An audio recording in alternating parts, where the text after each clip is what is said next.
Hello, and welcome to Day by Day True Crime Stories, the podcast where we explore a different crime or justice milestone from this day in history.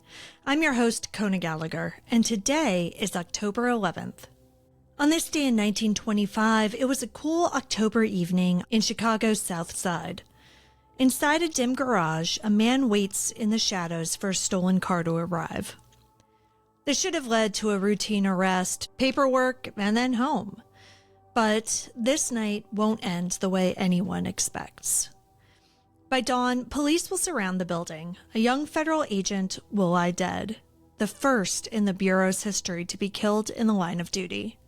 Today, we're talking about the killing of Special Agent Edwin C. Shanahan, a death that became a somber milestone for American law enforcement. Let's get started.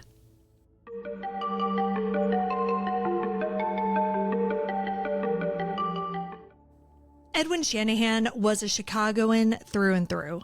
He was born in 1893 and raised in the same city whose streets he'd later patrol. When he joined the Bureau of Investigation in 1920, it wasn't yet the powerful FBI that we know today.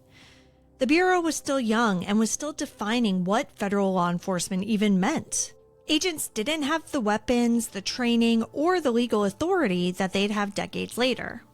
But Shanahan believed in the work. He was just 27 when he joined, and he was earnest, methodical, and committed. In Chicago, that meant diving into one of the country's fastest-growing criminal markets, auto theft. Cars were still new enough to be glamorous and valuable enough to fuel an entire black market. And thanks to the recently passed National Motor Vehicle Theft Act, better known as the Dyer Act, transporting a stolen car across state lines was now a federal crime.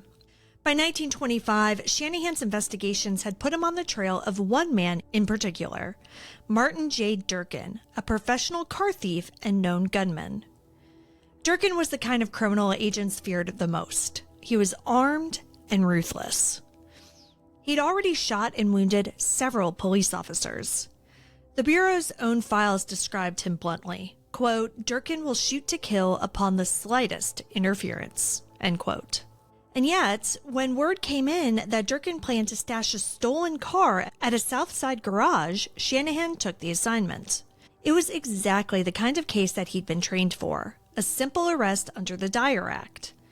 But tragically, it would be his last. Informants told investigators that Martin Durkin would be bringing a stolen car into a garage on South Princeton Avenue. Shanahan teamed up with Chicago police officers and took up position, waiting quietly for him to arrive. It turned into a long, tense stakeout. Hours passed, and nothing. By early evening, around 6 p.m., it finally happened. Durkin rolled in, driving a stolen car from New Mexico. In a cruel twist of fate, the other officers had stepped away to call for reinforcements, briefly leaving Shanahan alone. He moved in to make the arrest, but as Shanahan approached, Durkin pretended to reach for something on the front seat. In that quick motion, he drew a revolver and fired point blank into Shanahan's chest. Shanahan fell but managed to fire back, but his return shots missed. Durkin fled into the night. The young agent died where he stood and became the first Bureau agent to be killed in action. The killing of a federal agent sent shockwaves through Chicago law enforcement. But in 1925, there was no federal law that dealt with killing a federal officer. There was no FBI SWAT and no central command. Agents and local police had to coordinate on instinct, piecing together clues, chasing tips, and tracking Durkin across state lines under a patchwork of jurisdictions. Durkin managed to stay on the run for 3 months, and he didn't stop killing. Just weeks after Shanahan's murder on November 2nd, 1925, he gunned down Sergeant Harry Gray of the Chicago Police Department. A few days later, he was linked to a saloon shootout that left 2 more officers, James Carroll and James Henry, dead. He'd become one of the most wanted men in the country. The chase finally ended on January 20th, 1926, when agents finally cornered Durkin in St. Louis, Missouri. He was captured alive, tried, and convicted of murder. For killing Edwin Shanahan, he received 35 years in prison, plus another 15 for stolen car charges. He served nearly 3 decades before, shockingly, being released in 1954. He died quietly in 1981. For the Bureau, Shanahan's death marked the beginning of a painful lesson. His murder proved something that no piece of legislation had quite captured yet, that these agents were risking their lives.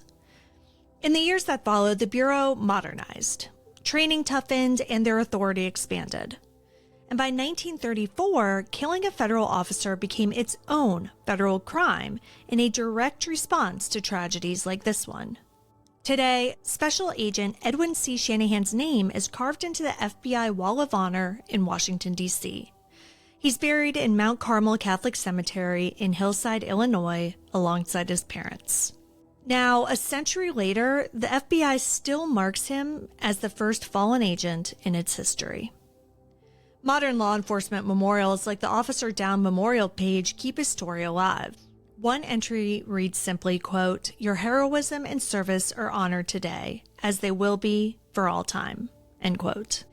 Edwin Shanahan was 31 years old. He wasn't chasing glory. He was doing his job. And when his watch ended on October 11th, 1925, the Bureau he served began to understand the real cost of duty. His story remains a small but essential part of the larger one. It's a reminder that behind every agency and every headline, there's a human life at its center. Thank you for joining me on today's episode of Day by Day True Crime Stories. If you found today's episode compelling, please subscribe, rate, and review the podcast. It'll help us grow. And be sure to join me again tomorrow as we explore another significant event in true crime history. Until then, stay safe, and remember that behind every headline is a life worth remembering. Day by Day True Crime Stories is a Little Monster production. Hey, you can do it!